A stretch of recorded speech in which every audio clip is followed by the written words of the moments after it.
Hello, everybody. We are those guys you hate.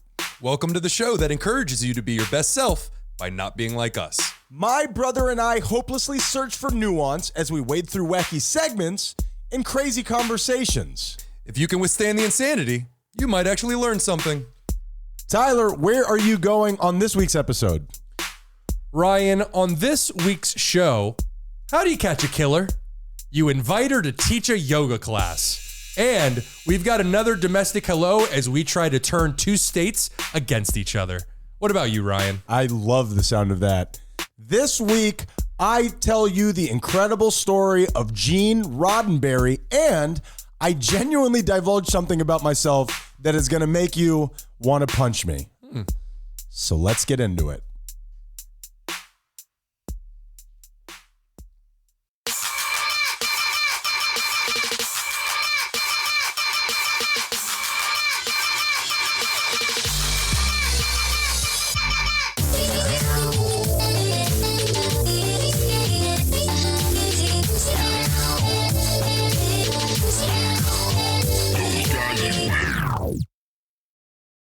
We all have very embarrassing moments in our lives. There's no doubt about that. And we here on Those Guys You Hate really preach to let that shit go. But we've obviously got some stories that we'll never be able to let go. Not me. I've gotten rid of all that stuff. Oh, really? Cleaned it right out. Oh, good for you. Spiritual enema. Yeah. We were talking about funny stories in my class, things that have happened to us in life. And the very first story that popped into my mind was the time that I tried to hand a menu to a blind guy. Sure. And then when he wouldn't take it, I started waving it in front of his face. Yeah, that one comes up, especially with our history of restaurants in our life. Yeah. That one is a great one because we understand what that feels like. Yeah, it was a silver lining. His wife was very unhappy with me. Silver lining, I don't think he had any idea what was happening. He didn't notice? I don't think so. You really lucked out there. Yeah, thank God. He didn't try feeling in front of him. I love a great, embarrassing story and when somebody is willing to tell it. You know what I mean? Without a doubt. For me, I feel the shame of embarrassment. Like I told the story last week. And my immediate thought is, I have to hide this. And then my second thought is, I think I could get some laughs with it. And I invariably tell it every time. Without a doubt. Because you know it'll get laughs. 100%. Yeah, without a doubt. And I need that more than I need oxygen.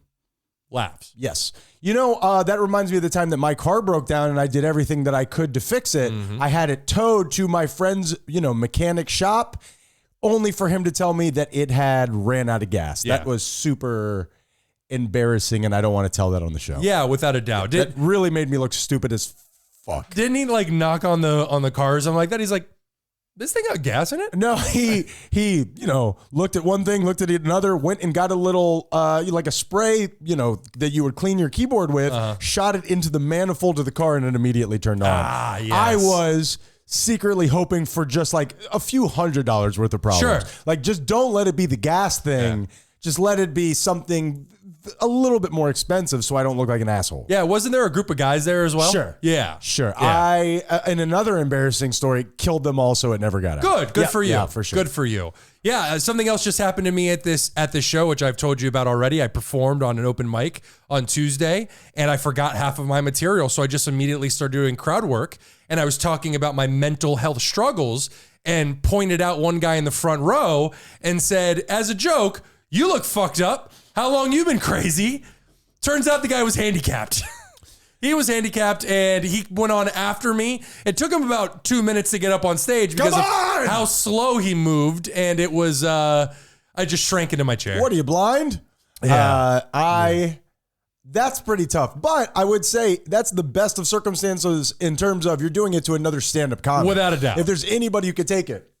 Got water running down my face. Yeah, it's that guy. Yeah. Yeah. Without a doubt. And he made jokes about his handicap, and he made jokes about how it happened and all that stuff. Did he bring you up? So, no, he did not. Oh, Thank God. That's fucked up. Thank Come on. God. Let's do this together. No. So it was truly terrible. But as you said, there are these moments in our lives where they bring us some level of shame, but we also know it'll bring a smile to other people's faces. Absolutely. You know what won't bring a smile to people's faces? Tell me. Depression index.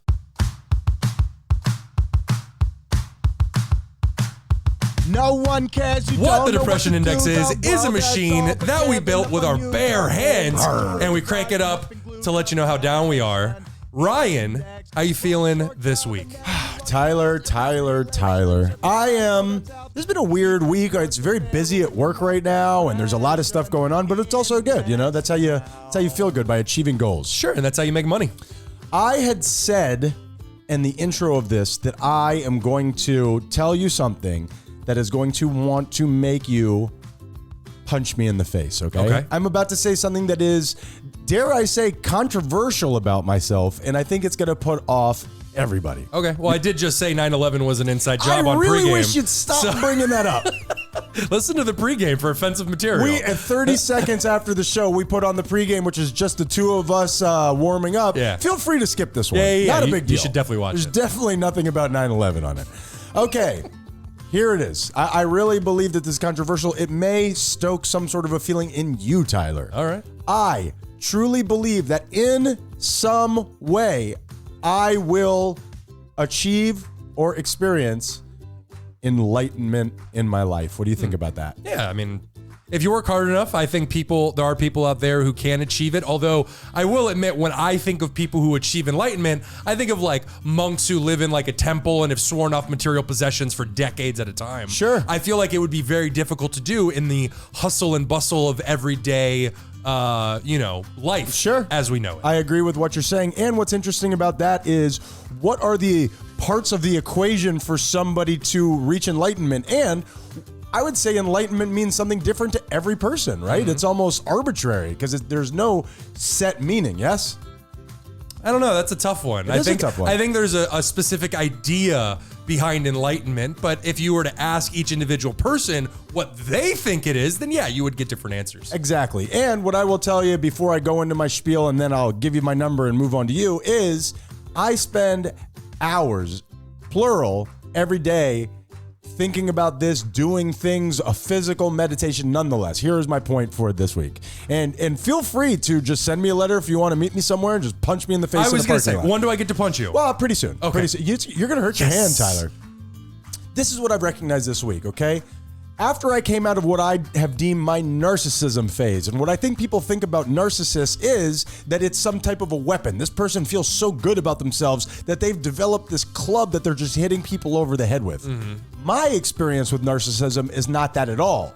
It is a shield. You feel so insecure about yourself that you need to make up this world where you're the central character, you're this grand thing that you actually really don't believe in, and then live that out. What do you think about that? Yeah, without a doubt. I think it's tough to, I don't know, live your life in an enlightened way because of all these different things that get in our way as we're trying to do it. But those are a lot of hang-ups. But those are the things that push you towards what needs to be taken care of. If you, a lot of people live their lives without ever noticing that they're feeling all of those anxieties. Those anxieties are what's going to lead you to something bigger. But as long as you have that awareness, a lot of people out there are just sitting in those moments, in those feelings, and not pushing forward, and they get worse and worse and worse. Absolutely. And I'm one of them. Shit.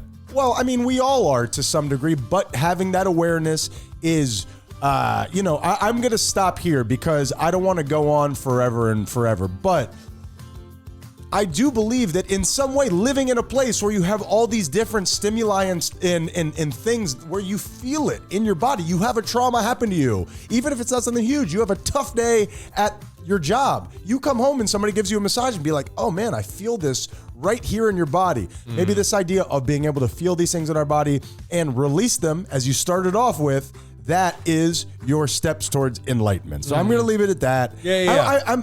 It's very hard for me to talk about this stuff because I feel instantly insecure, or I feel like I'm talking and people are just rolling their eyes when they hear it, but also something I very much believe. Without a doubt. Here, let me support you. Kook alert. What happened to the kook alert? You broke it with your craziness. Somebody spilled something. I don't know on what it. happened to it. This week, with all of these things going on and all of these anxieties and all of these pulls on me, I'm not ignoring it. I'm following those feelings, and I feel like letting some of it go. So sorry about that. Yep. I am at a 4, baby. 1, 2, 3, 4. Yeah, spin it. That was serious. No joke. Yeah, sorry about that. Ryan, for my depression index this week, I've been in a bit of a funk for the last couple of weeks, and I think I've whittled it down to why I've been feeling this way.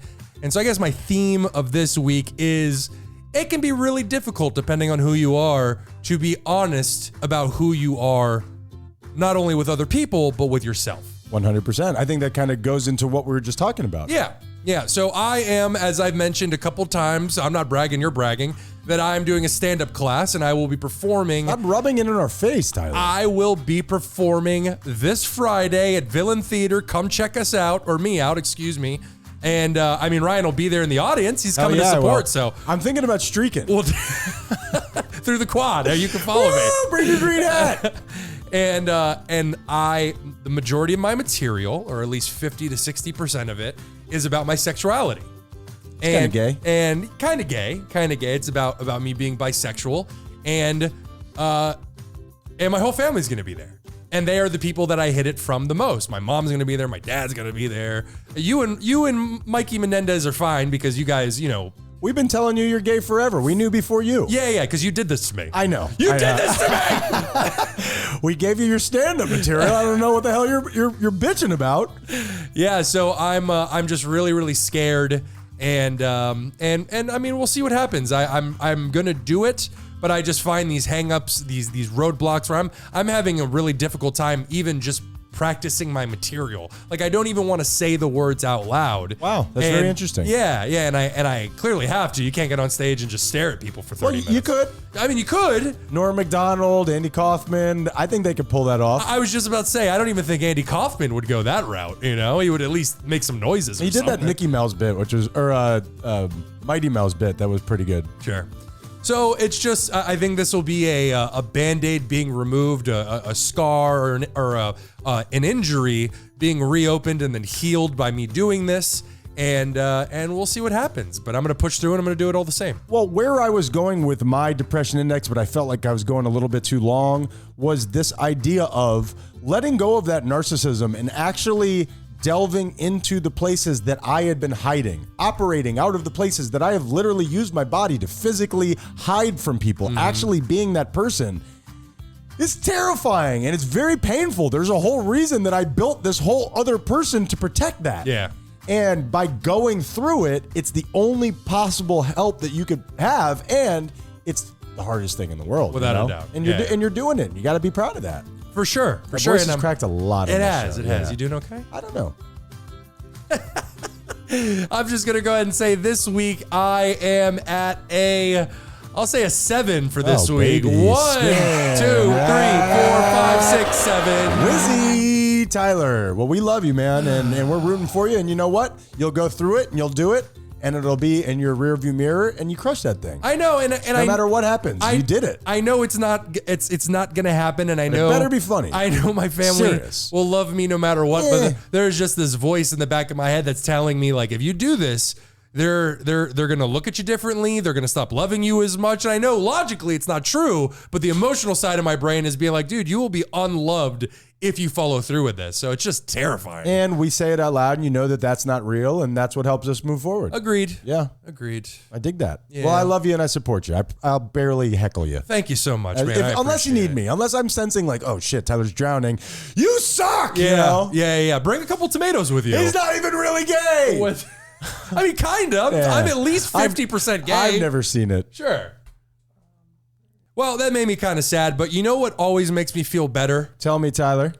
Telling people what to do on this week's Hear Ye, Hear Ye. Hear Ye, Hear Ye. One of my favorite parts of the show. It's the commitment. It's the commitment that matters. All right, Tyler. Hear ye, hear ye. Tyler and I, we're pretty easygoing guys, but every now and then we see how society could be made a little bit better. We put our foot down.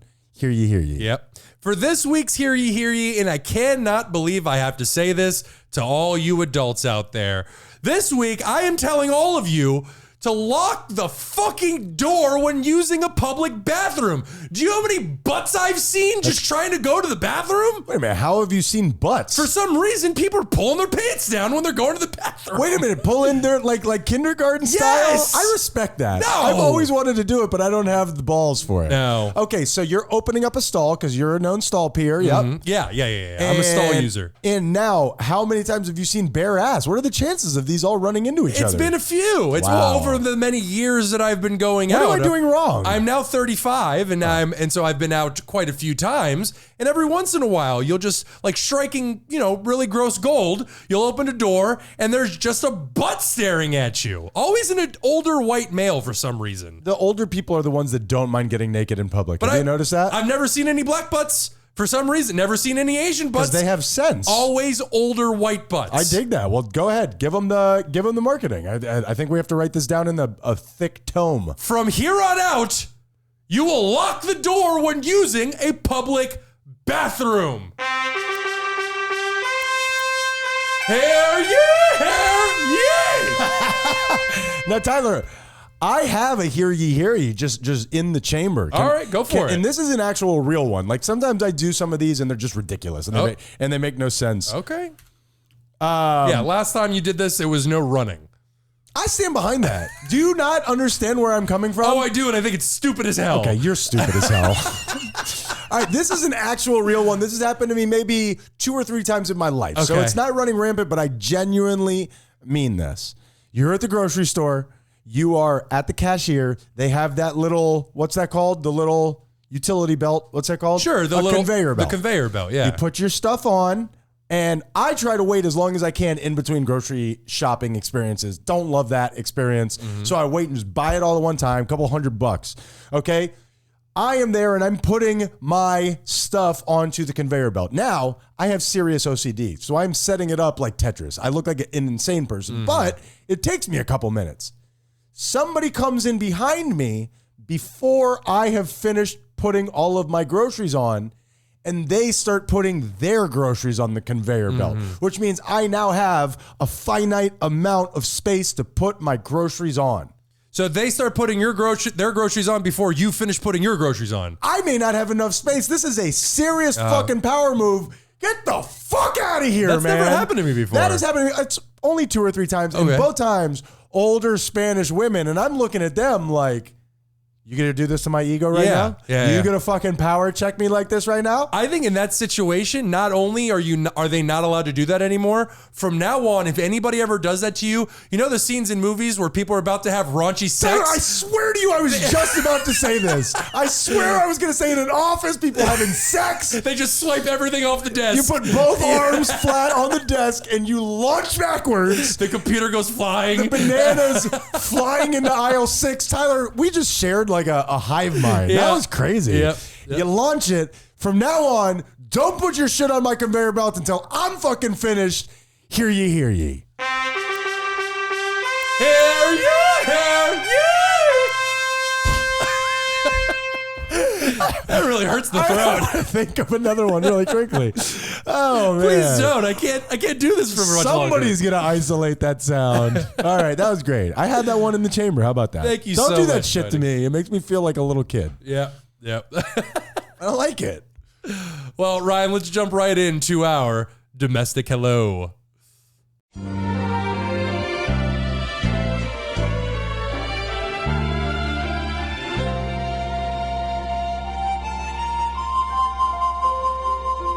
At the foothills of the That's nice. Ah, yes, Ryan. This sounds like something you would hear at the Ice Capades. So, Domestic Hello, a new state has started listening to us, and now you want to give us facts and info. That is correct. And we say hello. Yes.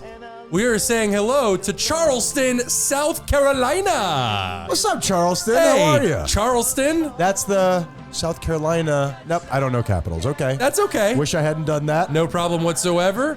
Now, hopefully, by the time I'm done with this, Raleigh? We're Is gonna, it Raleigh? I don't- Oh, that's North Carolina. Fuck. Please stop doing this to yourself. We're going to edit that. Yeah, no, we're not. I'm very smart. No, we're not. Hopefully, by the time we're done here, we're going to make South Carolina the better of the two Carolinas because North Carolina can go fuck itself. We used to have a little place in North Carolina. Ah, it was beautiful. It was I loved so it. great. I loved it. I know. Sorry but right about- now, South Carolina. and see yourself out. First and foremost, I just want to say a big thank you to South Carolina because it is believed that barbecue, American barbecue, originated there when Native Americans living there showed colonists what's up. So what makes a barbecue? Like, what is the I know what barbecue is, but what's the definition of barbecue? I believe it's over the flame and like how a grill? or they didn't have grills at the time, but it was over a pit of flame. Okay. And then you baste it as it goes. But they're not using barbecue sauce, right? No, it's Maybe whatever. an early kind of version of that. Now, the serious question, do you like barbecue? I fucking love I barbecue. love barbecue. You know what I'm top 5 foods for me. You know what I'm not a big fan of, and I know you love it, so you're gonna judge me for this? I'm on brisket. Oh, wow. I I was just talking to my son about brisket. You know, brisket, this guy knows like all the cuts of meat and shit. It's very weird. It's like the fatty meat. It's super fatty. That runs next to the ribs. Do you like ribs? Also, Okay. Yeah, like It's- I enjoy them. It's like bacon. I enjoy it. I don't crave It's it. probably the texture of it. You know what I mean? It's got an interesting consistency. I love that shit, but I need it cooked up. I don't like it to be too gelatinous. Yeah, that's how you like all your food. Sure. Yeah. All right. Now, we do have to chastise you guys, though, specifically you, Charleston, since the first shots of the Civil War were fired at Fort Sumter, and South Carolina was also the very first state to secede, followed by 10 more states over a 6-month period. So they're the most racist. They're the starter of the racism. They're the shit stirrers. Yep, exactly I right. respect that. No, not racially. Not racially. What? I like it when people mix it up. Not racially, and don't be shooting people. And all the other stuff sounds kind of bad, but I like a shit stirrer, Tyler. So you like everything except everything. Other than that, if we're going a la carte, there's some good stuff in Gotcha, there. good. What song are we listening to right now? That is the, it's the state song of South Carolina. It's called South Carolina on My Mind. Okay. Yeah. South Carolina on my mind. They Yeah. just straight up ripped that off. It's depressing. Yeah. And finally, this one's cool. Just outside of Charleston resides one of the oldest living organisms in the country. I think I know what this is. An oak tree called the angel oak is estimated to be around 500 years old. That's incredible. And now the limbs span roughly 187 feet. They span over 60 meters. Almost 2 football fields. That's incredible. It's huge. That's incredible. I love trees. What a lame thing to say, but I love trees, man. I really do. And its height reaches a little over 66 feet or 22 meters tall. That's 2/3 of an American football field. I love that. Yeah, it's That's gigantic. beautiful. 500 years old. Do you know what's that scene? Do you remember the tree that we saw in Hawaii? The ficus tree. Now, the difference with that is it drops, it's like, not roots, but it drops like something from the branches, which then hits the ground and it grows another trunk. That shit was huge, man. It was hundreds of years old. I find that to be fascinating. Yep. South Carolina, keep that shit up. For sure. I mean, they, like, what did they do for it? They were just there as it existed. Somebody had to do it. But good luck to you. Yeah, it existed long before South Carolina was ever really a thing. What do we have in Florida? We have the Tree of Life at Animal Kingdom. I mean, we can't be over here throwing stones. We've got Disney World. Sure. Yeah. Oh, boy. That's at least 500 years old. Roughly. I mean, talk about a kingdom built on OCD. Oh, without a doubt. Isn't that crazy? Yeah. And to me, that really stimulates me, the detail-oriented nature of it. Well, you heard it here first, ladies and gentlemen. Big rats stimulate Ryan. That is actually true. Like Richard Gere. That was a hamster. A hamster, damn it. Was it a hamster? It was or a gerbil. gerbil? It was a gerbil. On that note, we'll be right back.